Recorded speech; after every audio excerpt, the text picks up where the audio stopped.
جمال الوجود بذكر الإله وتصفو الحياة بنور هدى. اب جیسے بعد نے یہ وتیرہ چھوڑنے کی بھی کوشش کی ہے کہ قرآن پاک میں آیا ہے نا کہ یا نساء النبی، حضور صلی اللہ علیہ وسلم کی اہلیاؤں کا ذکر آ رہا ہے، ٹھیک ہے.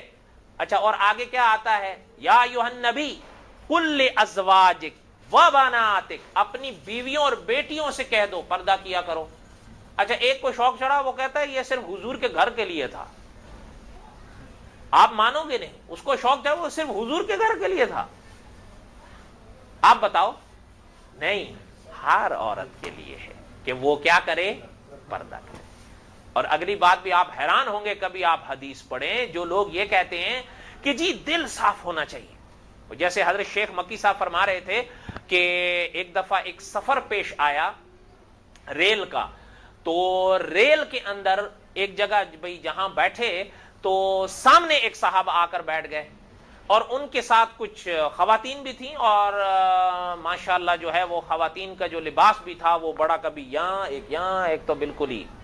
تو خیر اب وہ فرماتے ہیں جب وہ آ کے بیٹھ گئے تو اب حیا مانے ہوئی، اور پھر ذہن میں یہ چیز بھی آ رہی تھی بھی. تو حضرت فرماتے ہیں کہ میں نے ان صاحب کو تھوڑا سا ادھر بلایا کہ ذرا بات سنیے. تو آ گئے کہ جی فرمائیے. کہتے ہیں کہ میں نے کہا بھئی یہ خواتین جو ہیں یہ آپ کے ساتھ ہیں، ایسا کر لیں کہ میرے پاس ایک چادر ہے، اس کو ہم لے لیتے ہیں، اس طرف کسی طریقے سے بچھا لیتے ہیں، وہ خواتین پردے کے اس طرف ہو جائیں گی، آپ اور ہم اس طرف بیٹھ جائیں گے. اب ساری نشستیں تو مکی صاحب کی نہیں تھی نا، تو اس میں یہ ہو جائے گا کہ آپ اس طرف ہو جائیں، خواتین اس طرف ہو جائیں گے، ہم اس طرف، تو چلیں آرام سے بیٹھے رہیں گے، اس لیے کہ سفر ہے بڑا لمبا. تو مکی صاحب فرماتے ہیں خیر اس نے کہ میری بات سنی، تو مجھے جب بات پوری ہو گئی تو مجھے کہتا ہے کہ جی دیکھنے سے کیا ہوتا ہے صاحب، دل صاف ہونا چاہیے.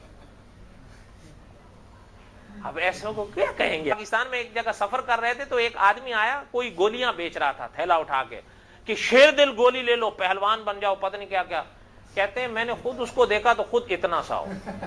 تو کہتے ہیں کہ میں نے اس کو بلایا کہ ادھر آؤ. ادھر آیا. کہتے ہیں میں نے کہا شریف آدمی یہ کبھی خود نہیں استعمال کیے ہو. تو ان کا کیا کسی کو سمجھانا. اچھا، کہتے ہیں وہ اگلے ڈبے میں چلا گیا منہ بنا کے. کیا ہے؟ اچھا، کہتے ہیں میں نے اب اس کو کیسے سمجھائیں.